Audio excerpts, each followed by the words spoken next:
नमस्कार दोस्तों, स्वागत है आपका हमारे YouTube channel the horror B पर, जहां आपको मिलेंगी ऐसी डरावनी कहानियां जो आपके दिल की धड़कन को तेज कर देंगी। आज की कहानी एक शख्स की है जिनका नाम पवन है और वो एक गांव के रहने वाले हैं। तो अब मैं आपको ये कहानी पवन के नजरिए से सुनाता हूँ। लेकिन कहानी शुरू करने से पहले मैं आपको कहना चाहता हूँ कि वैसे तो आपने बहुत सी कहानियां सुनी होंगी, लेकिन आज जो कहानी मैं आपको सुनाने वाला हूं उसे सुनकर आपको बहुत मजा आने वाला है और साथ ही डर का एहसास भी होने वाला है। और अगर आप इस चैनल पर पहली बार आए हैं तो चैनल को सब्सक्राइब जरूर करें ताकि आप हमारी इस फैमिली का हिस्सा बन सकें और आने वाली वीडियो आप तक आसानी से पहुंच जाए। दोस्तों, आप सब कहानी को तो पूरा सुन लेते हो लेकिन वीडियो को लाइक नहीं करते। लेकिन इस बार मुझे पूरी उम्मीद है कि आप सब इस वीडियो को लाइक जरूर करेंगे ताकि मुझे भी ये एहसास हो सके कि मेरी मेहनत आपको पसंद आ रही है। आपका एक लाइक मुझे और भी बेहतरीन कहानियां लाने का हौसला देता है। तो चलिए अब ज्यादा समय न लेते हुए जल्दी से अपनी कहानी को शुरू करते हैं। दोस्तों, मेरा नाम पवन है और मैं एक गांव का रहने वाला हूं। मुझे घूमना फिरना बहुत पसंद है, नई नई जगह जाना, वहां के लोगों से मिलना और उनकी जिंदगी को समझना मेरे लिए एक अलग ही अनुभव होता है। लेकिन एक बार मेरे इसी घूमने फिरने ने मेरी जान को खतरे में डाल दिया था।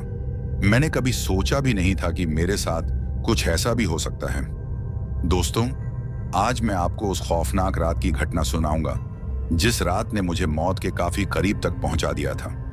वो रात मेरे लिए इतनी भयानक साबित होगी, शायद मैंने ये कभी सोचा भी नहीं था।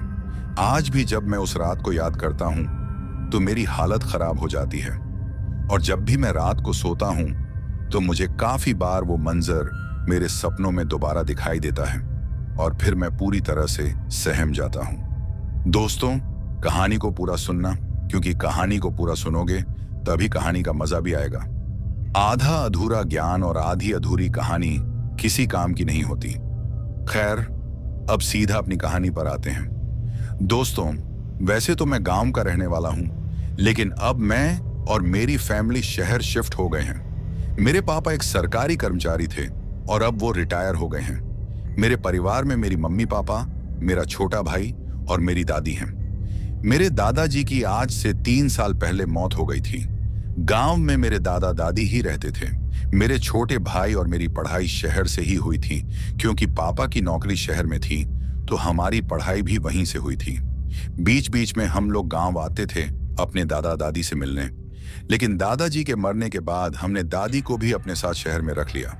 हम लोगों ने शहर में ही एक छोटा सा घर खरीदा है और अब हम सब वहीं रहते हैं। खैर, अब मैं अपनी बात करूं तो पढ़ाई पूरी करने के बाद मुझे एक अच्छी कंपनी में जॉब मिल जाती है और फिर मैं उस जॉब को करने लग जाता हूं। जिस कंपनी में मैं जॉब करता था, मेरे साथ एक और लड़का उस कंपनी में काम करता था।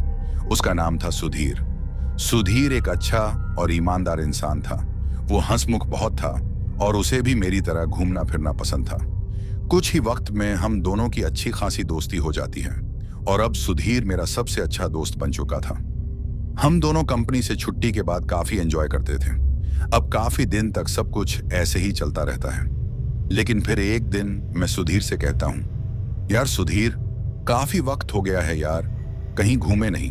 कोई प्लान बना, चल कहीं अच्छी जगह चलते हैं ताकि थोड़ा अच्छा महसूस हो सके।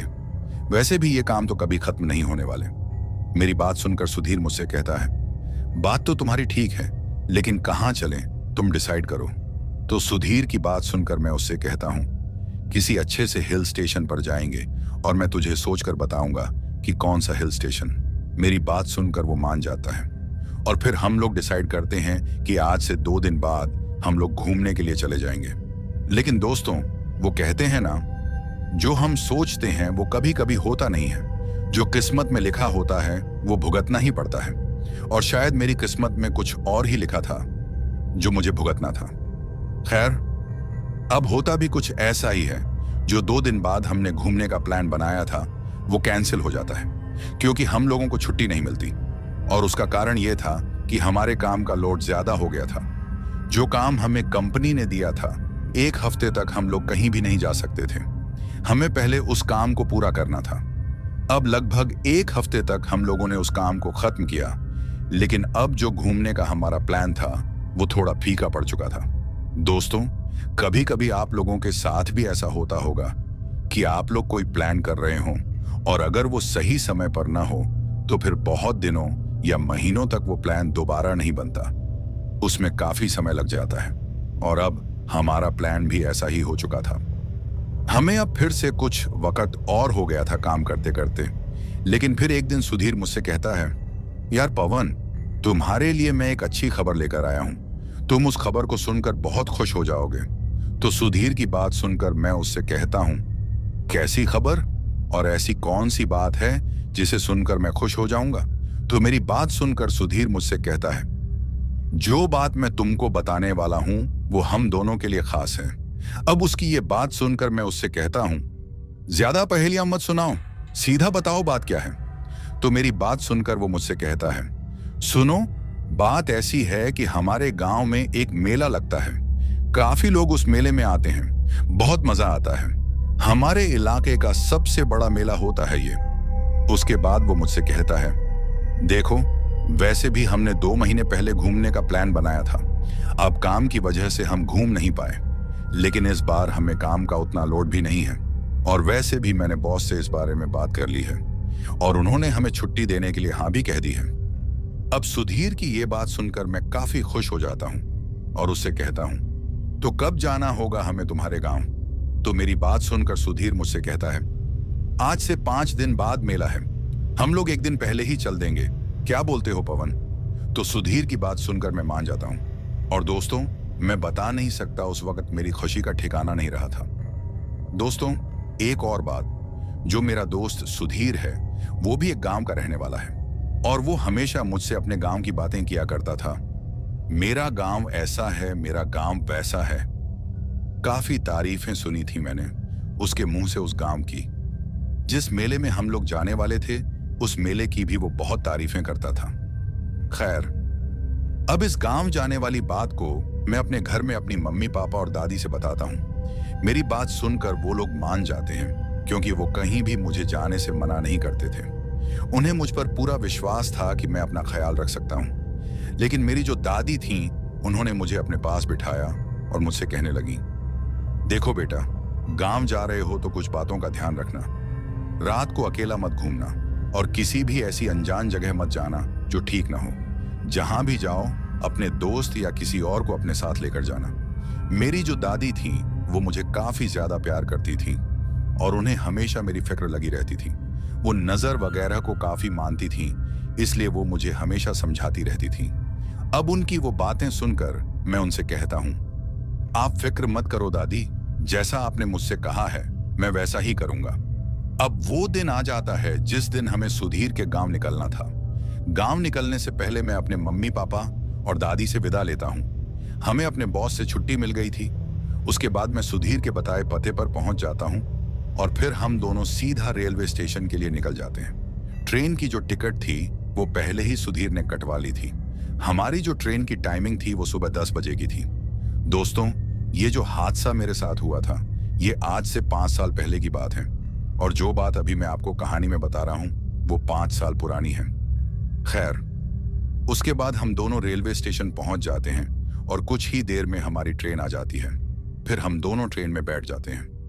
दोस्तों, अगर मैं अपनी बात करूं तो उस वक्त मैं काफी ज्यादा खुश था क्योंकि बहुत वक्त बाद मुझे काम से छुटकारा मिला था। अब कुछ ही देर में हमारी ट्रेन चल पड़ती है। हम लोगों को लगभग 5 घंटे का सफर उस ट्रेन से करना था। हम दोनों ने रास्ते में काफी बातें की और बीच बीच में हंसी मजाक भी चलता रहा। अब लगभग 5 घंटे के सफर के बाद हम उस जगह पहुंच जाते हैं जहां हमें उतरना था, मतलब उस रेलवे स्टेशन के पास जो सुधीर के गांव से लगभग 5 किलोमीटर की दूरी पर था। अब जब हम लोग उस रेलवे स्टेशन पर उतरते हैं तो मैं देखता हूं कि वो रेलवे स्टेशन देखने में काफी पुराना सा लग रहा था, लेकिन मुझे इस बात से क्या लेना देना था। फिर भी न जाने क्यों मुझे उस रेलवे स्टेशन को देखकर कुछ ठीक नहीं लग रहा था।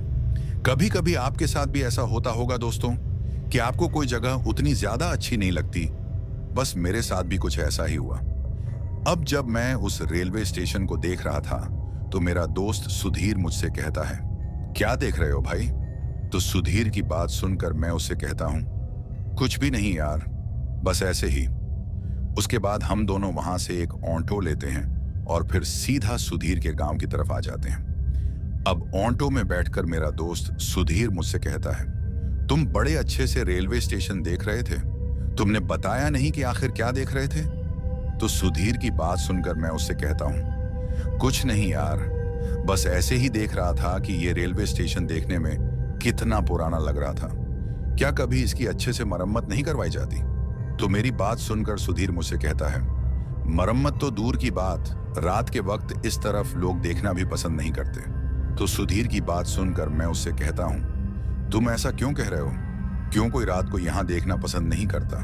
तो मेरी बात सुनकर वो मुझसे कहता है, गांव वालों का मानना है कि रात के वक्त ये जो रेलवे स्टेशन है ये भूतिया हो जाता है और यहाँ पर काफी आत्माएं दिखाई देती हैं। गांव के बहुत से लोगों ने उन आत्माओं को देखा भी है और कुछ लोगों का तो आज तक पता नहीं चल पाया जो रात के वक्त इस रेलवे स्टेशन की तरफ आए हैं। तो सुधीर की बात सुनकर मैं थोड़ा हंसकर उससे कहता हूं, क्या यार सुधीर, तुम भी कैसी बेतुकी बातें कर रहे हो और तुम मुझे डराने की कोशिश कर रहे हो, लेकिन मैं डरने वालों में से नहीं हूं, ये बात तुम जान लो। तो मेरी बात सुनकर सुधीर भी थोड़ा मुस्कुराता है और मुझसे कहता है, मैं मजाक नहीं कर रहा यार, गांव वालों का जो मानना है वही तुम्हें बताया, अब तुम मानो या ना मानो ये तुम्हारी मर्जी। तो सुधीर की बात सुनकर मैं उससे कहता हूं, क्या तुम इन बातों को मानते हो? तो मेरी बात सुनकर वो मुझसे कहता है, नहीं यार, मैं भी इन बातों को नहीं मानता, मैंने भी इन गांव वालों से ही सुना है, तभी तुमसे ये बात कही। लेकिन एक बात सच है, हमारे गांव की तरफ से रात के वक्त यहाँ कोई नहीं आता। उसके बाद मैं सुधीर से कहता हूँ, ये सब बातें काफी गांवों में मशहूर होती हैं, ये सब झूठी अफवाहें हैं, हमें इन बातों को नहीं मानना चाहिए और दूसरों को भी जागरूक करना चाहिए। मेरी बात सुनकर सुधीर भी हामी भरने लगता है। दोस्तों, मैं इस बात को मजाक में ले रहा था और सुधीर की कही बातों को अफवाह समझ रहा था, जबकि मुझे ऐसा नहीं करना चाहिए था, लेकिन मैं करता भी क्या। अब आपसे अगर आकर कोई कह दे कि यहां रात के वक्त आत्माएं होती हैं, तो शायद आप लोग भी उन बातों पर विश्वास नहीं करोगे। बस मेरा भी वैसा ही था। मैं अपनी बात करूं तो भूत प्रेत पर मैं विश्वास नहीं करता था और हमेशा बस यही कहता रहता था कि ये सब मनगढ़ंत बातें होती हैं, ऐसा कुछ नहीं होता। खैर, अब थोड़ी देर बाद हम सुधीर के गांव पहुंच जाते हैं। सुधीर की बात बिल्कुल सच साबित होती है। गांव सच में बहुत खूबसूरत था, चारों तरफ हरियाली ही हरियाली थी। गांव में जो खेत थे वो भी हरे भरे नजर आ रहे थे। सच में गांव की हरियाली का कोई मुकाबला नहीं और जो सुकून गांव में मिलता है वो शहर में कभी नहीं मिल सकता। उसके बाद मैं सुधीर के माँ बाबूजी से मिलता हूँ। वो दोनों भी काफी अच्छे थे। मुझे अपने पास बिठाया और मुझसे बहुत सारी बातें की। सुधीर के परिवार में उसके माँ बाप और उससे छोटी 2 बहनें थीं। खैर, कुछ देर वहां रहने के बाद हम दोनों नहा धोकर फ्रेश हो जाते हैं और फिर सुधीर मुझसे कहता है, चलो तुम्हें अपना गांव घुमाकर लाता हूं। अब जैसे ही हम सुधीर के घर से गांव घूमने के लिए निकलते हैं तो सुधीर की माँ सुधीर से कहती है, अंधेरा होने से पहले आ जाना और गलती से उस तरफ मत जाना। अब सुधीर की माँ के मुंह से ये बात सुनकर मुझे थोड़ा अजीब लगता है और मैं सोचता हूँ कि सुधीर की माँ किस तरफ जाने से मना कर रही थी। अब वहां से थोड़ा आगे चलने के बाद मैं सुधीर से पूछता हूँ, तुम्हारी माँ किस तरफ जाने से मना कर रही थी? तो मेरी बात सुनकर वो मुझसे कहता है, उसी तरफ यार, जो मैंने तुम्हें बताया था, उस रेलवे स्टेशन की तरफ। तो उसकी बात सुनकर मैं फिर से हंसता हूं और सुधीर से कहता हूं, यार बड़े ताज्जुब वाली बात है, तुम्हारे घर वाले भी इस बात को मानते हैं? कम से कम तुम तो अपने घर वालों को समझा सकते हो कि ये सब कुछ नहीं होता।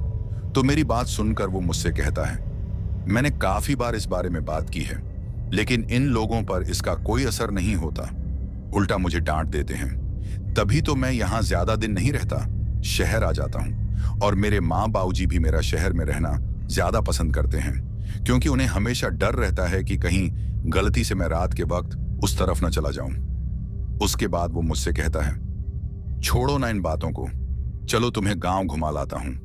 उसके बाद हम वो पूरा गांव अच्छे से घूमते हैं और जैसा कि सुधीर की माँ ने कहा था, रात होने से पहले हम दोनों सुधीर के घर पहुंच जाते हैं। अब जब रात को हम सब खाना खाने बैठते हैं तो सुधीर के बाबूजी मुझसे कहते हैं, बेटा तुम्हें हमारा गांव कैसा लगा? तो उनकी बात सुनकर मैं उनसे कहता हूं, बहुत अच्छा लगा अंकल। तो मेरी बात सुनकर वो थोड़ा मुस्कुराते हैं और फिर खाना खाने लग जाते हैं। अब कुछ देर बाद खाना खत्म करके मैं घर के बाहर एक चारपाई पर बैठ जाता हूं। मैं वहां अकेला बैठा हुआ था। तभी कुछ देर बाद सुधीर के पापा मेरे पास आ जाते हैं और फिर मेरे साथ उस चारपाई पर बैठ जाते हैं और फिर वो मुझसे कहते हैं, देखो बेटा, एक बात जो मुझे लगा कि तुम्हें बतानी चाहिए और ये बात जरूरी भी है। तो उनकी बात सुनकर मैं उनसे कहता हूं, जी अंकल बताइए क्या बात है।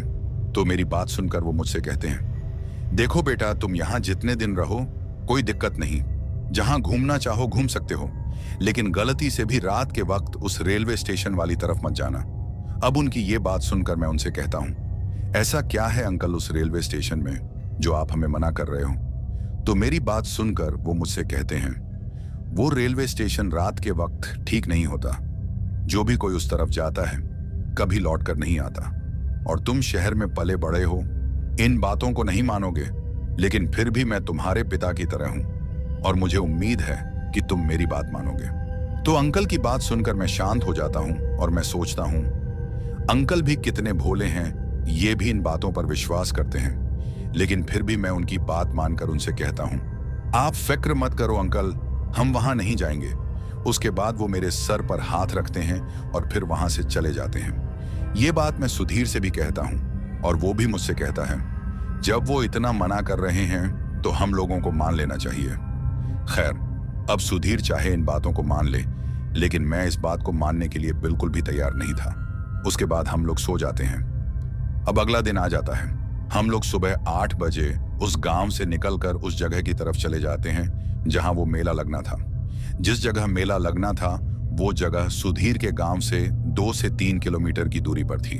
हम लोग पैदल ही वहां की तरफ निकल जाते हैं। फिर कुछ देर बाद हम लोग वहां पहुंच जाते हैं। काफी लोग मेले में आए हुए थे और सच में मुझे काफी मजा आ रहा था। हम लोगों ने काफी मौज मस्ती की और मेले का आनंद भी उठाया। उस दिन मैं बहुत खुश था, लेकिन शायद मेरी ये खुशी अब कुछ ही देर की थी। मैं नहीं जानता था कि जितना खुश मैं आज के दिन हूं, उससे ज्यादा दुखी मैं आज की रात होने वाला हूं। खैर, अभी हम लोग मेले का मजा ही ले रहे थे कि तभी मुझे अचानक से फोन आता है और जब मैं अपनी जेब से मोबाइल निकालता हूं तो मेरे मोबाइल पर मेरी मां का फोन आया था। अपनी मां की कॉल को देखकर मैं तुरंत ही फोन रिसीव करता हूं और उनसे बात करने लग जाता हूं। लेकिन जैसे ही मैं फोन पर बात करता हूं तो मेरी मां काफी ज्यादा रोने लग जाती है। अब उनको इस तरीके से फोन पर रोता देखकर मैं काफी ज्यादा टेंशन में आ जाता हूं और मैं मां से कहता हूं कि क्या हो गया मां, आप रो क्यों रही हो? तो मेरी बात सुनकर वो मुझसे कहती हैं कि तुम्हारी दादी को हार्ट अटैक आया है और अभी हम सब हॉस्पिटल में हैं। मुझे बहुत डर लग रहा है बेटा, कहीं कुछ हो ना जाए।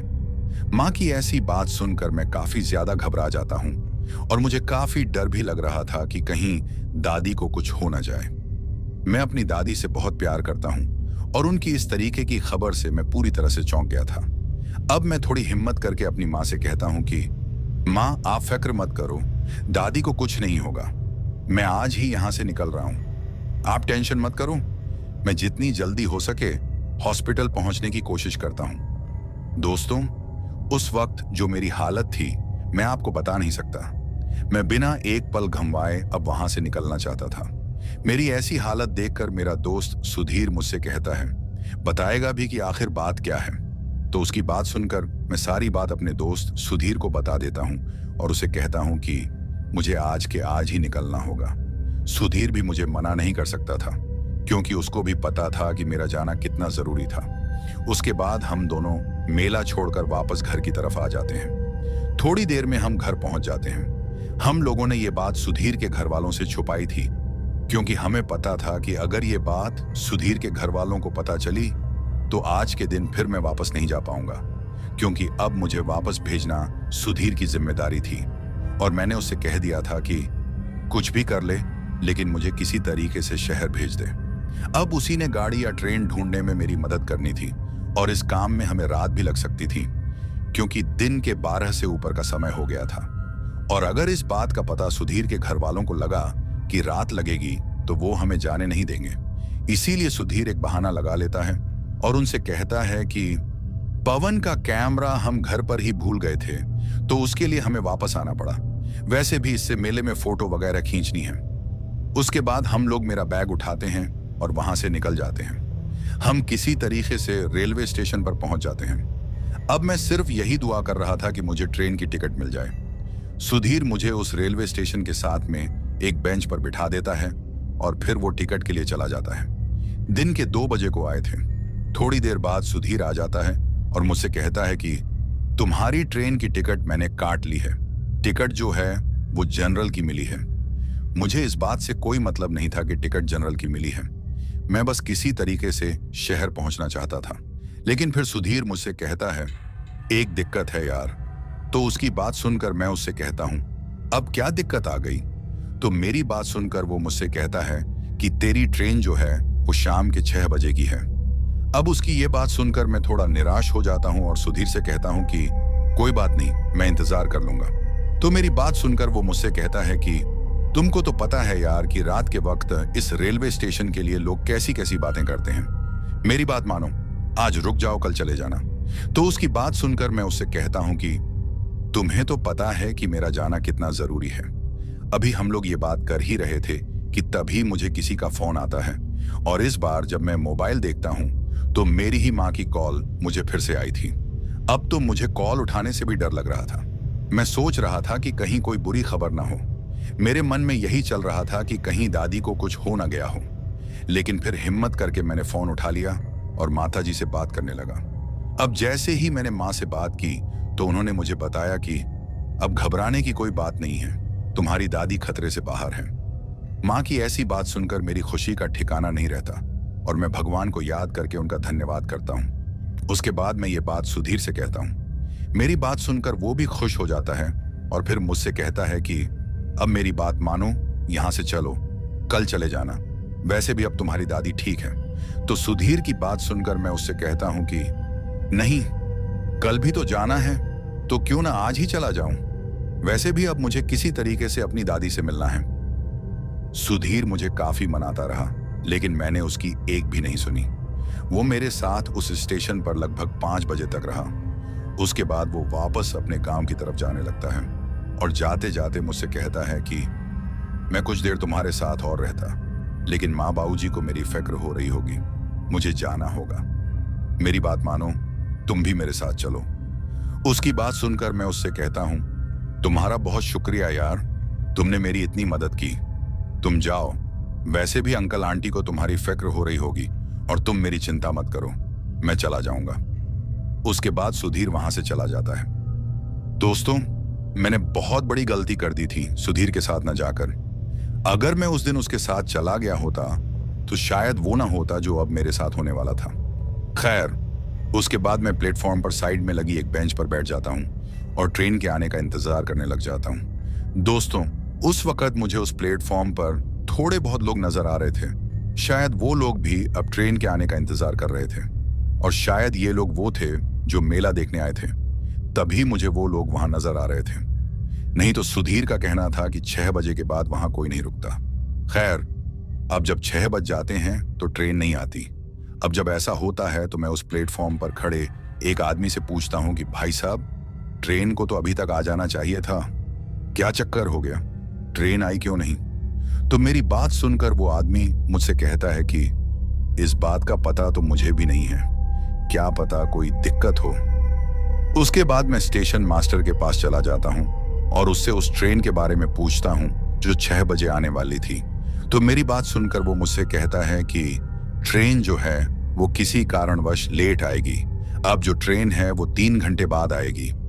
दोस्तों, मेरी जो ट्रेन थी अब वो 3 घंटे लेट आने वाली थी और ये मेरे लिए काफी टेंशन वाली बात थी। अब तक तो मैंने काफी मुश्किल से इंतजार किया था और अब मुझे और इंतजार करना पड़ना था। अब तो मैं पछता भी रहा था कि मुझे सुधीर की बात मान लेनी चाहिए थी, लेकिन मैं कर भी क्या सकता था सिवाय इंतजार के।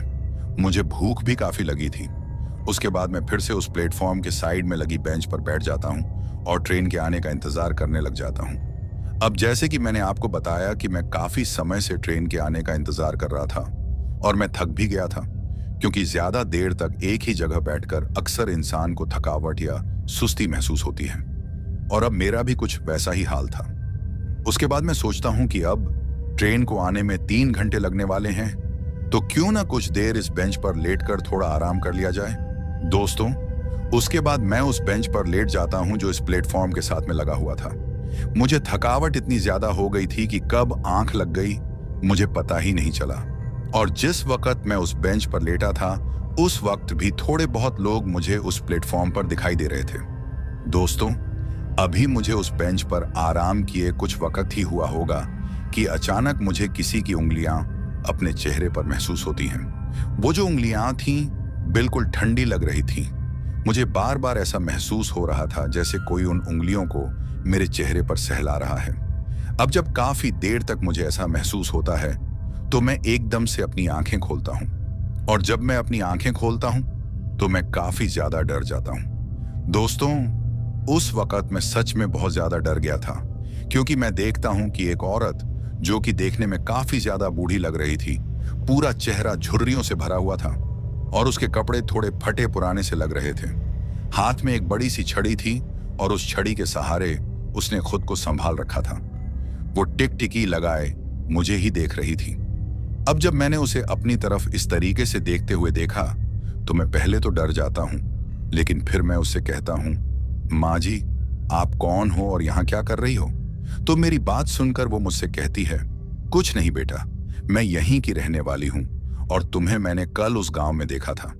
लगता है बेटा तुम नए हो यहाँ। तो उस बूढ़ी की बात सुनकर मैं उससे कहता हूँ, हाँ माँ जी, मैं नया हूँ। उसके बाद वो मुझसे कहती है, मैंने तुम्हें इस बेंच पर आराम करते हुए देखा, शायद तुम ट्रेन का इंतजार कर रहे हो। उसके बाद वो मुझसे ये भी कहती है कि बेटा, तुम्हारी ट्रेन आ चुकी है। मैंने सोचा ऐसा ना हो कि तुम सोते रहो और तुम्हारी जो ट्रेन है वो चली जाए।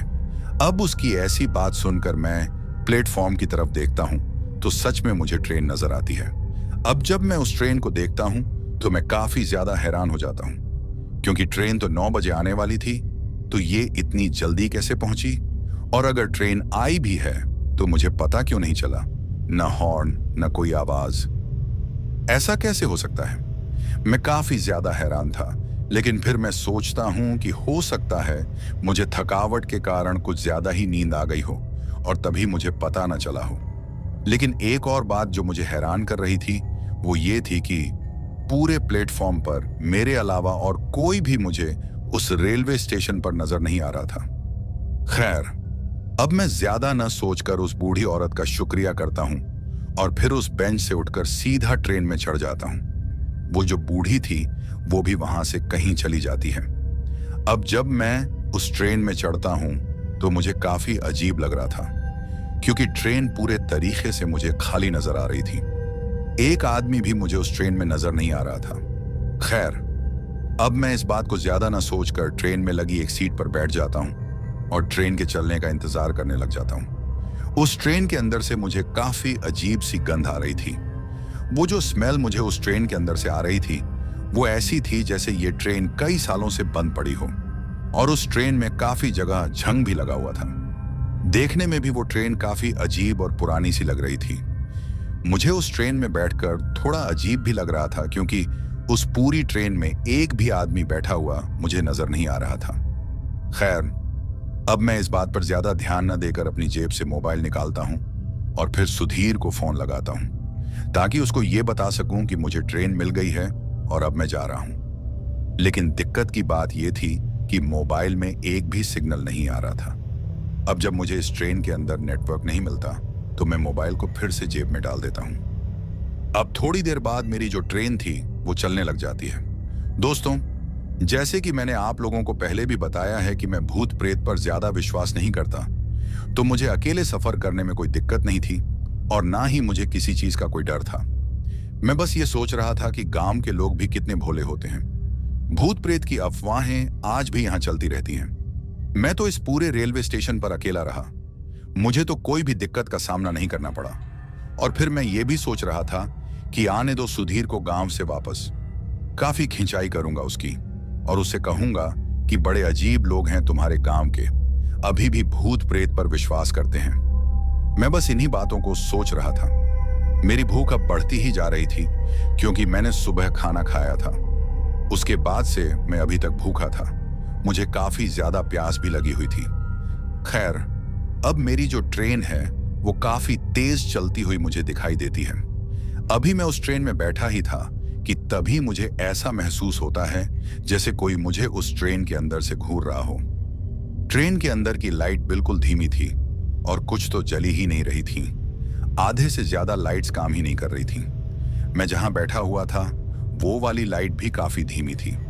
अब जब मुझे ऐसा लगता है कि कोई मुझे देख रहा है तो मैं अपने मोबाइल की फ्लैशलाइट ऑन करता हूं और उस लाइट को पीछे की तरफ करता हूं जहां काफी अंधेरा था। लेकिन जैसे ही मैंने उस तरफ अपने मोबाइल की फ्लैशलाइट की तो मुझे वहां कोई भी नजर नहीं आता। उसके बाद मैं सोचता हूं कि हो सकता है ये मेरा वहम हो। अब कुछ देर तक सब कुछ सामान्य रहता है, लेकिन फिर मेरी जो ट्रेन है उसकी स्पीड थोड़ी धीमी होने लगती है। शायद ट्रेन किसी दूसरे स्टेशन पर रुकने वाली थी और मेरा शक सही निकलता है। ट्रेन सच में एक दूसरे स्टेशन पर रुक जाती है। वो जो स्टेशन था वो भी देखने में काफी अजीब लग रहा था। काफी सुनसान इलाके में था वो रेलवे स्टेशन। लेकिन फिर मुझे नजर आता है कि एक औरत और उसके साथ उसके 2 बच्चे होते हैं जो कि ट्रेन में चढ़ जाते हैं। वो औरत जो ट्रेन में चढ़ी थी वो आकर सीधा मेरे सामने वाली सीट पर बैठ जाती है और उसके साथ जो 2 बच्चे थे वो भी उसके दोनों तरफ बैठ जाते हैं। अब थोड़ी देर में फिर से ट्रेन चलना शुरू हो जाती है।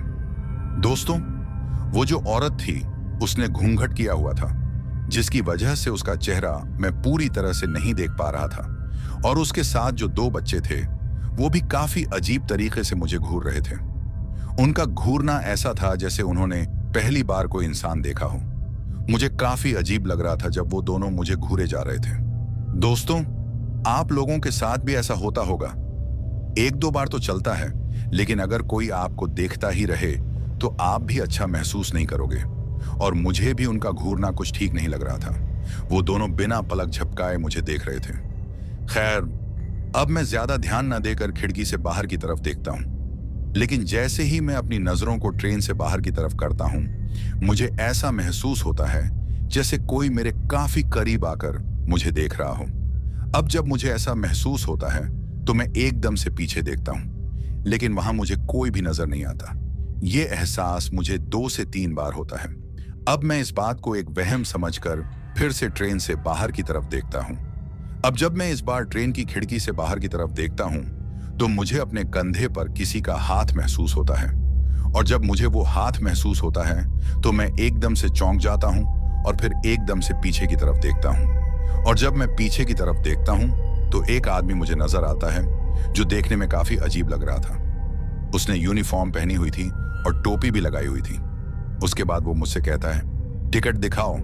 दोस्तों, वो टीटीई था जो टिकट चेक करता है। लेकिन उसको देखकर ऐसा लग रहा था जैसे काफी वक्त से उसने नहाया भी नहीं है। मैली कुचैली यूनिफॉर्म और उसने जो कोट पहना था वो भी थोड़ा फटा हुआ नजर आ रहा था। उसे काफी अजीब किस्म की बू आ रही थी। उसके बाद वो मेरी टिकट चेक करता है और फिर वहां से चला जाता है। लेकिन जब वो मेरी टिकट चेक कर रहा था, काफी अजीब तरीके से मुझे देखकर मुस्कुरा रहा था। उसका वो मुस्कुराना मुझे अच्छा नहीं लग रहा था। एक और बात जो मुझे काफी अजीब लगी वो ये थी कि उस टीटी ने सिर्फ मेरी ही टिकट चेक की, जबकि मेरे अलावा वो औरत भी उस ट्रेन में थी, उसकी टिकट उसने चेक नहीं की। खैर, मुझे अजीब तो लगी ये बात, लेकिन फिर मैं सोचता हूं कि मुझे इससे क्या मतलब। वो चाहे टिकट देखे चाहे ना देखे, मुझे खुद से मतलब है। खैर, अब थोड़ी देर बाद वो औरत एक पानी की बोतल निकालती है और अपने एक बच्चे को उस बोतल से पानी पिलाती है। अब उस पानी की बोतल को देखकर मेरी प्यास और भी ज्यादा बढ़ जाती है। उसके बाद मैं उस औरत से कहता हूं, अरे बहन जी, क्या मुझे थोड़ा पानी मिल सकता है? बहुत प्यास लगी है। तो मेरी बात सुनकर वो औरत एकदम शांत बैठी रहती है। वो कुछ नहीं कहती। अब इस तरह से जब मेरी बात सुनकर वो कुछ नहीं कहती तो मैं सोचता हूं, काफी अजीब औरत है। मेरी बात का इस पर कोई भी असर नहीं हुआ। खैर, जाने दो। आगे कोई दूसरा स्टेशन आएगा तो मैं वहां से पानी की बोतल ले लूंगा। अभी मैं ये सोच ही रहा था कि तभी वो औरत पानी की बोतल को मेरी तरफ करती है। अब जब वो ऐसा करती है तो मैं पानी की बोतल को पकड़ लेता हूं और फिर उस बोतल से पानी पी लेता हूँ। लेकिन जैसे ही मैं वो पानी पीता हूँ, उसका जो स्वाद था वो काफी गंदा महसूस होता है और उस पानी से भी मुझे काफी अजीब किस्म की बू आती है। मैं एकदम से उस पानी को मुंह से बाहर की तरफ थूक देता हूँ। उस पानी ने मेरे पूरे मुंह का स्वाद खराब कर दिया था। उसके बाद मैं वो बोतल उस औरत को वापस देता हूँ और उससे कहता हूँ, ये पानी तो गंदा है, आप इन बच्चों को कैसे पिला रही हो? तो मेरी बात सुनकर इस बार भी वो औरत काफी शांत रहती है। उसके बाद मैं सोचता हूँ, काफी अजीब औरत है, ना कुछ बोलती है और ना मेरी बात सुनती है। खैर, अब मैं सोचता हूँ कि इस औरत से बात करना मतलब दीवार पर सिर पटकने जैसा है, क्योंकि मेरी किसी भी बात का वो औरत कोई जवाब दे ही नहीं रही थी। अब कुछ देर बाद ट्रेन फिर से एक स्टेशन पर रुकती है और फिर मुझे ट्रेन में एक आदमी चढ़ता हुआ दिखाई देता है, जिसके पास एक बड़ी सी टोकरी होती है। ऐसा लग रहा था कि वो कुछ बेचने वाला है। अब जब मैं उसको ट्रेन में चढ़ता देखता हूँ तो मैं सोचता हूँ, चलो कुछ तो होगा इसके पास मेरे खाने लायक। अब कुछ ही देर में वो मेरे पास आता है और मुझसे कहता है, बाबूजी, खाना चाहिए क्या? उसके मुंह से ऐसी बात सुनकर मैं काफी खुश हो जाता हूँ और सोचता हूँ, वैसे भी मैं खाने के लिए ही पूछने वाला था और ये आदमी खाना बेच रहा है। दोस्तों, उसके बाद मैं उस आदमी से पूछता हूँ कि तुम्हारे पास खाने में क्या है? तो वो आदमी मुझसे कहता है कि सब्जी है, चावल है और रोटी भी है। उसकी बात सुनकर मैं उससे वो खाना खरीद लेता हूँ। वो मुझे एक डब्बा देता है जो पूरी तरह से पैक था और वो डब्बा जो था प्लास्टिक का था। उसके बाद मैं उस डब्बे को अपने पास रख लेता हूँ। फिर वो आदमी वहां से चले जाता है। अब थोड़ी देर में फिर से ट्रेन चलने लग जाती है। अब जब ट्रेन वापस से चलने लगती है तो मैं उस खाने वाले डब्बे को खोलने लग जाता हूँ। जब मैं उस खाने वाले डब्बे को खोल रहा था तब भी उस औरत के साथ जो 2 बच्चे थे वो मुझे ही घूरे जा रहे थे। उसके बाद मैं सोचता हूँ कि हो सकता है इन्हें भी भूख लगी हो और ये तभी मुझे इस तरीके से देख रहे हों। उसके बाद मैं ये भी सोचता हूँ कि कोई बात नहीं, 1-2 रोटी इन दोनों बच्चों को भी दे दूंगा। फिर मैं अपने डब्बे को खोल देता हूँ। लेकिन जैसे ही मैं उस खाने वाले डब्बे को खोलता हूँ, मेरी हालत खराब हो जाती है और मैं काफी ज्यादा डर जाता हूँ। डब्बे में जो था उसे देखकर मुझे उस वक्त उल्टी हो जाती है और मैं डब्बे को एकदम से फेंक देता हूँ। दोस्तों, अब आप में से बहुत से लोग ये सोच रहे होंगे कि ऐसा क्या था डब्बे में जो मेरी ऐसी हालत हुई थी। तो आपको बताता चलूं कि जैसे ही मैं डब्बे को खोलता हूं, मैं देखता हूं कि पूरा खाने का जो डब्बा था वो कीड़े मकोड़ों से भरा पड़ा था और उस डब्बे में कुछ मरे हुए बिच्छू भी मुझे दिखाई दे रहे थे। अब जब मैं उस डब्बे के अंदर वो सब कुछ देखता हूं तो पहले तो मेरे मुंह से चीख निकल जाती है और फिर मुझे उल्टियां होने लगती हैं। दोस्तों, ताज्जुब की बात तो ये थी कि वो औरत और उसके साथ जो 2 बच्चे थे, उन लोगों पर इस बात का कोई असर नहीं पड़ा। मैंने उल्टी की, चीख मारी, लेकिन वो तीनों एकदम से उस ट्रेन में शांत बैठे हुए थे। दोस्तों, अब जब मेरे साथ ये सब कुछ हुआ तो मैं डरने लग जाता हूं, क्योंकि मैं अब समझ चुका था कि ये सब नॉर्मल नहीं हो सकता।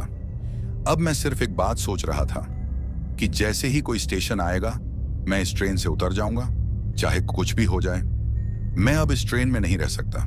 मैं अभी ये सब सोच ही रहा था कि अचानक से मेरी नजर उस औरत के पैरों की तरफ जाती है और फिर जो मैं देखता हूं उसे देखकर मेरी हालत और भी खराब हो जाती है और मैं डर के मारे कांपने लग जाता हूं। दोस्तों, मैं देखता हूं कि उस औरत के जो पैर थे वो सीधे नहीं बल्कि उल्टे नजर आ रहे थे और मैंने बहुत सी कहानियां और अपनी दादी के मुंह से कई बार ये बात सुनी थी कि जो चुड़ैलें होती हैं उनके पैर उल्टे होते हैं। वो अपना रूप तो बदल सकती हैं लेकिन अपने पैरों को छुपा नहीं सकती। अब अपने सामने उस चुड़ैल को बैठा देख मेरी तो घिघी बंद गई थी, लेकिन फिर मैं खुद को संभालता हूं और सोचता हूं कि इन्हें मेरे बारे में अभी तक पता नहीं चला होगा कि मैं इनका राज जान गया हूं, तो क्यों ना मैं किसी तरीके से यहां से उठकर अपनी जान बचाकर भागूं। लेकिन उससे पहले मुझे इस औरत को ऐसा जताना होगा जैसे मैं अभी भी अनजान हूं। उसके बाद मैं उस औरत की तरफ देखकर कहता हूं, कैसे पागल लोग हैं, ट्रेन में सड़ा हुआ खाना लाते हैं, मेरे तो पूरे पैसे बर्बाद हो गए इस खाने को लेकर। लेकिन अभी भी वो औरत बिल्कुल शांत बनी हुई थी। दोस्तों, सच कहूं तो मेरे दिल की धड़कन काफी तेज चल रही थी। मुझे बस ऐसा लग रहा था जैसे अभी कुछ ही पलों में वो मेरे ऊपर झपट जाएगी और मुझे मारकर खा जाएगी। लेकिन फिर मैं किसी तरह से अपनी सीट से उठ जाता हूं और उस औरत से कहता हूं, मैं बाहर ट्रेन के एंट्रेंस डोर में थोड़ी हवा खा के आता हूं।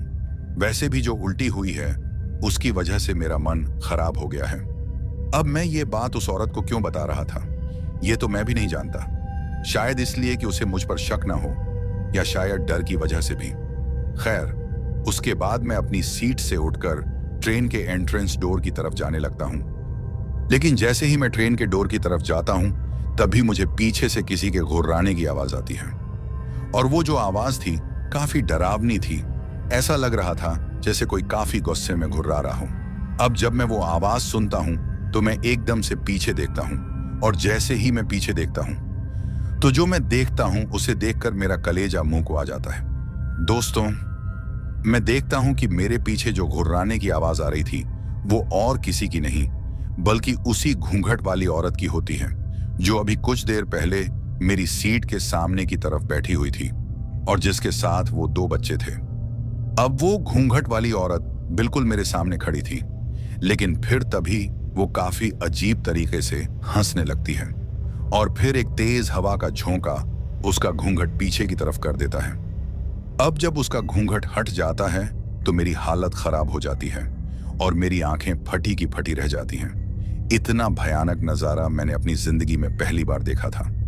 दोस्तों, वो घूंघट वाली औरत अब सच में एक चुड़ैल बन चुकी थी।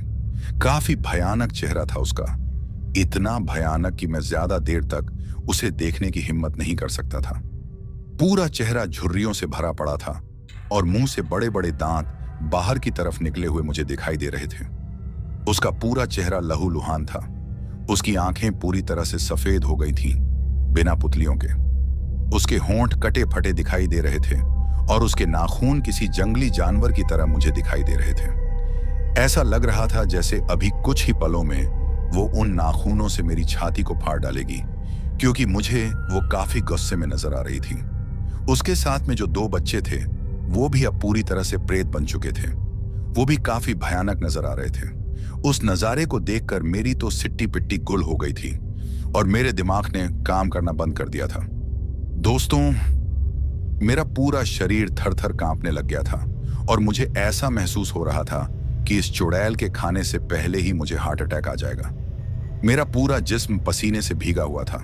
मेरी जो हालत थी वो मैं शब्दों में पिरो भी नहीं सकता। अब मुझे अच्छी तरह से अपनी मौत सामने की तरफ नजर आ रही थी, क्योंकि मैं इतना तो जान गया था कि आज ये प्रेत और ये चुड़ैल मुझे जिंदा नहीं छोड़ेंगे। मुझे मारकर मेरी लाश को नोच नोच कर खाएंगे।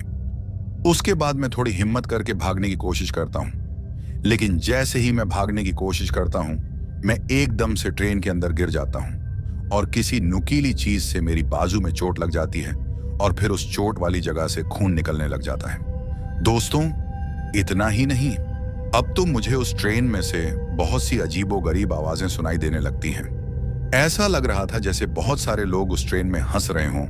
उन आवाजों को सुनकर मैं अपनी बाईं तरफ देखता हूं तो मेरी हालत और भी ज्यादा खराब हो जाती है, क्योंकि मुझे नजर आता है कि ट्रेन का जो टीटीई था और वो खाना बेचने वाला जिसने मुझे खाना दिया था और वो बूढ़ी औरत जिसने मुझे उस प्लेटफॉर्म पर नींद से जगाया था, वो सभी मेरी तरफ आते हुए दिखाई दे रहे थे और उन लोगों का रूप भी पूरी तरह से बदल चुका था।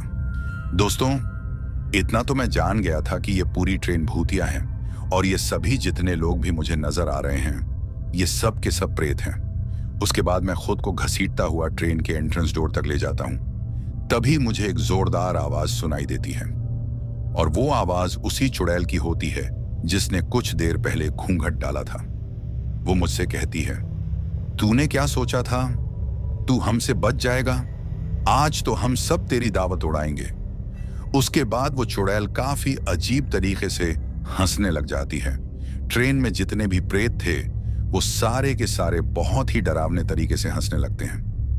दोस्तों, सच बताऊं तो मैं हिम्मत हार चुका था और कहीं ना कहीं पछता भी रहा था कि मुझे सुधीर की बात मान लेनी चाहिए थी। वो बिल्कुल सही कह रहा था।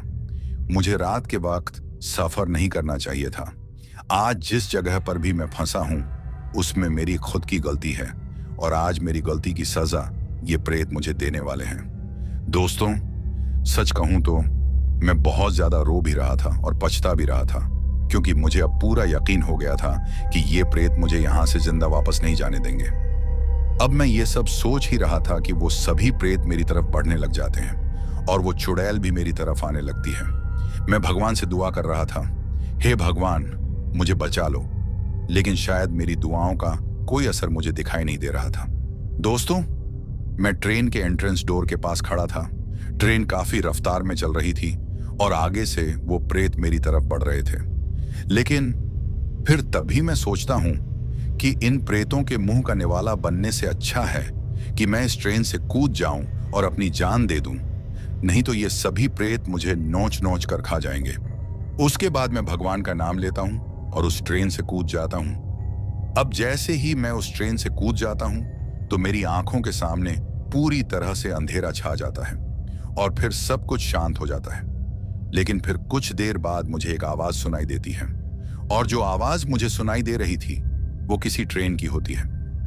दोस्तों, अब जैसे ही मैं अपनी आंखें खोलता हूं तो मैं काफी ज्यादा हैरान हो जाता हूं। अब आप ये सोच रहे होंगे कि मैंने ऐसा क्या देख लिया जो मैं हैरान हो जाता हूं। तो आपको बताता चलूं कि जब मेरी आंखें खुलती हैं तो मैं देखता हूं कि मैं अभी भी उसी गांव के प्लेटफॉर्म पर लगी बेंच पर सोया हुआ था और सामने से एक ट्रेन आकर मेरे सामने रुक जाती है। अब जैसे ही मैं वो सब देखता हूं तो मैं एकदम से खड़ा हो जाता हूं और खुद को अच्छे से देखता हूं, क्योंकि मुझे यकीन ही नहीं हो रहा था कि मैं बच गया हूं। दोस्तों, मैं पूरी तरह से ठीक था, मतलब कि अभी तक जो भी मेरे साथ हुआ था वो बस मेरा एक सपना था। लेकिन ऐसा कैसे हो सकता है? अभी कुछ देर पहले जो सफर मैंने किया था वो सब क्या था?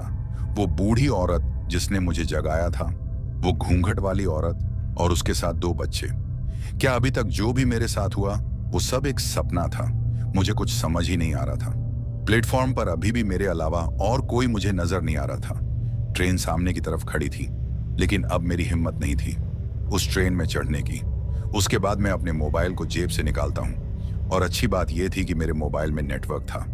उसके बाद मैं अपने दोस्त सुधीर को फोन लगाता हूं और उसे पूरी बात बताता हूं और उससे यह भी कहता हूं कि भाई कुछ भी करो, मुझ तक पहुंचो, क्योंकि अब मेरी हिम्मत नहीं है। यहां से हिलने की डर के मारे अभी तक मैं कांप रहा हूं। मेरी बात सुनकर वो मुझसे कहता है कि तुम फिक्र मत करो, मैं आ रहा हूं। दोस्तों, लगभग आधे घंटे के बाद मेरा दोस्त सुधीर, उसके बाबूजी और गांव के कुछ लोग उस रेलवे स्टेशन पर पहुंच जाते हैं। उसके बाद वो लोग मुझे अपने साथ गांव ले जाते हैं। गांव पहुंचकर मैं सब कुछ उन्हें बताता हूं। सुधीर के बाबूजी सुधीर पर काफी गुस्सा कर रहे थे और उससे कह रहे थे कि तुम्हारी वजह से इसकी जान खतरे में आ गई थी। उसके बाद वो मुझे भी डांटते हैं, तुम लोगों को मना किया था ना रात के वक्त उस तरफ जाने से। उसके बाद मैं सुधीर के बाबूजी से सारी बात बताता हूं कि मेरी दादी को हार्ट अटैक आया था, इस वजह से मेरा जाना जरूरी था, और अगर ये बात हम आपको बता देते तो आप मुझे जाने ही नहीं देते। उसके बाद सुधीर के बाबूजी का गुस्सा शांत हो जाता है और फिर वो मुझे आराम करने को कहते हैं। दोस्तों, अब जैसे ही मैं कमरे में आराम करने के लिए लेट जाता हूं तो मेरी बाजू में काफी तेज दर्द होने लगता है, और जब मैं अपनी बाजू को काफी ध्यान से देखता हूं तो मेरी हालत फिर से खराब हो जाती है, क्योंकि मेरी बाजू में चोट का निशान था और ये निशान मुझे उस ट्रेन के अंदर लगा था जब मैं उस ट्रेन में गिरा था, और मुझे किसी नुकीली चीज से वो घाव हुआ था। इसका मतलब ये था कि जो कुछ भी मेरे साथ हुआ था वो मेरा सपना नहीं बल्कि हकीकत थी। मैं काफी ज्यादा डर गया था। मैंने ये बात सुधीर और उसकी फैमिली से भी बताई। मेरी बात सुनकर सुधीर के बाबूजी कहते हैं, भगवान का ही आशीर्वाद था जो तुम जिंदा बच के आ गए हो, नहीं तो वहां से कोई वापस नहीं आता। दोस्तों, एक और बात थी जिसकी वजह से मैं बचा था, ऐसा मुझे लगता है, और वो बात ये थी कि जब मैं गांव के लिए आ रहा था तो मेरी दादी ने मेरे हाथ में एक धागा बांधा था और मुझसे कहा था कि ये धागा हमेशा तेरी रक्षा करेगा और तुझे बुरी नजर से बचाएगा। वो धागा उन्होंने मंदिर से लाया था। मुझे लगता है कि ये सब उस धागे के कारण ही हुआ है, या फिर ऐसा भी हो सकता है कि भगवान ने ही मेरी रक्षा की हो। खैर, उसके 2 दिन बाद मैं उस गांव से वापस आ जाता हूं। दोस्तों, मैंने ये बात आज तक अपने घर वालों से नहीं कही। अगर कहता तो शायद वो मुझे कहीं भी जाने नहीं देंगे। मैंने सोचा अब घर वालों से ये बात नहीं कह सकता, लेकिन आप लोगों से तो ये बात कह सकता हूं। ताकि आप भी किसी ऐसे सफर को लेकर चौकन्ना रहें और अपने बड़ों की बात जरूर मानें। हर अफवाह झूठी नहीं होती, कुछ हुआ होता है तभी अफवाहें चलती हैं। तो दोस्तों, कैसी लगी हमारी ये कहानी? अगर आपको ऐसी और भी कहानियां सुननी हैं तो हमारे चैनल को सब्सक्राइब करना बिल्कुल मत भूलिएगा। अब चलते हैं उन दोस्तों की ओर जिन्होंने हमारी पिछली कहानी पर कमेंट करके हमें अपना प्यार और समर्थन दिया। तो चलिए सबसे पहले उनका नाम लेते हैं। पहले हैं कौशल, मथुरा से। अनिल वर्मा हैं आगरा से। समीर खान हैं तेलंगाना से। अभिषेक हैं कोलकाता से।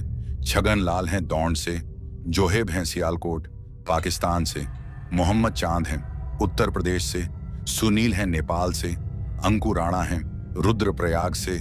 कुलदीप राजभर हैं मऊ परदहा उत्तर प्रदेश से। संजीव सचदेवा हैं कोटकपुरा पंजाब से। हरीश हैं होशंगाबाद मध्य प्रदेश से। जैन हैं पाकिस्तान से। विपिन हैं हमीरपुर हिमाचल प्रदेश से। रजित साहनी हैं झारखंड से। बलविंदर सिंह हैं एक्टन यूके से। नबीन टांडी हैं मराल ओडिशा से। लक्ष्मी हैं मथुरा उत्तर प्रदेश से। विजय कावरे हैं महाराष्ट्र से।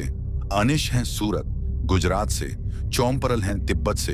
रहीला तैयजीन हैं तेलंगाना जहीराबाद से। सुमित्रा बारिक हैं कोलकाता से। प्रेम हैं मुंबई से। सुब्रत राणा हैं काठमांडू नेपाल से। रबिन लामा हैं सऊदी अरब से।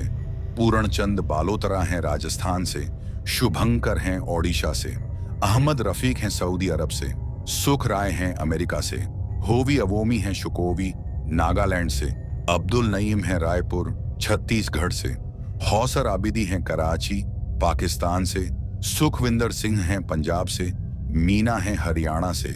पंकज गुप्ता हैं रोहतास जिला बिहार से। ओम कृष्णा हैं दिल्ली से। साकिब खान हैं जम्मू कश्मीर से। खुशी हैं दिल्ली से। प्रीतम परदेसी हैं पुणे महाराष्ट्र से। खुशहाल ढालीवाल हैं चंडीगढ़ से। सावरिया हैं उदयपुर राजस्थान से। गुलबहार बानो हैं बड़ौसा जिला बांदा से। बलदेव हैं मलेशिया से। रमेश हैं नेपाल काठमांडू से। आमिर हैं रामपुर उत्तर प्रदेश से। प्रसेनजीत मनसीह हैं बिष्णुपुर उत्तर दिनाजपुर से। दिव्या हैं मुंबई से। सुब्रत राणा हैं काठमांडू नेपाल से। इंद्रजीत हैं देवरिया उत्तर प्रदेश से। बिंदर खान हैं जिला बाराबंकी से। सरदार सिंह हैं पटियाला से। सोहेल खान हैं आगरा ताजमहल से। अब्दुल बासित हैं दूरदाना जयपुर से। सौरभ शर्मा हैं नागाम असम से। नवीन टांडी हैं मराल ओडिशा से।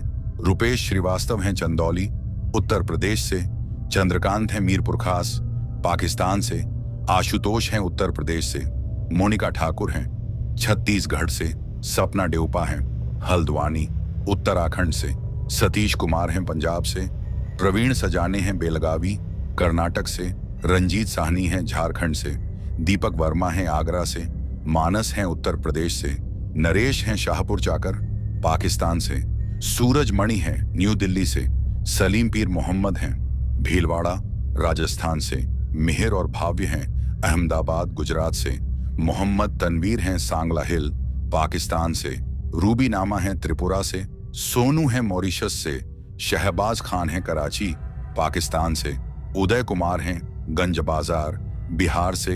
रंजीत राजपूत हैं जिला उन्नाव से। उमाकांत गिरी हैं उत्तर प्रदेश से। मनीष पटेल हैं चंडीगढ़ से। अजय जुबाल्टा हैं हिमाचल प्रदेश से। शोभा अशोक हैं ओगनिया सिरसा हरियाणा से। खुशी दिवाकर हैं दिल्ली से। शिवम हैं मुंबई से। रंजीत हैं असम से। ललिता अनीता और विजय। कवरे हैं खामगांव महाराष्ट्र से। राकेश हैं झारखंड से। इश्तकर अंसारी हैं बरेली अलीगंज से। विक्रम ठाकुर हैं रनिया उत्तर प्रदेश से। अजय वाघेला हैं गुजरात से। अरविंद कुमार हैं दिल्ली से। पद्मा मांझी हैं ओडिशा से। आशुतोष महाराष्ट्र से। और सबसे आखिर में है विजय मुंबई से। दोस्तों, ये थे उन लोगों के नाम जिन्होंने हमारी पिछली कहानी पर कमेंट करके हमें बताया कि वो कहां से हमारी कहानियां सुनते हैं और उन्हें हमारी कहानी कैसी लगी। इसके साथ ही अगर किसी का नाम छूट गया हो तो वो कमेंट करके हमें जरूर बताना। आने वाली वीडियो में उनका नाम लिया जाएगा। दोस्तों, दूसरी वीडियोस की तरह इस वीडियो पर भी अपना प्यार दिखाइए और मुझे सपोर्ट करते रहिए। और हाँ, एक बार फिर से मैं आप सभी का शुक्रगुजार हूं, क्योंकि आप सबके प्यार की बदौलत ही हमने 20,000 सब्सक्राइबर्स की संख्या को पार कर लिया है। दोस्तों, चैनल पर अगर कोई नया है तो चैनल को सब्सक्राइब जरूर करें, और जिन लोगों ने पहले से सब्सक्राइब किया है उन लोगों को मेरा दिल से शुक्रिया। इसके साथ ही आप सबसे अलविदा कहना चाहता हूं। अपना ख्याल रखें। बाय दोस्तों।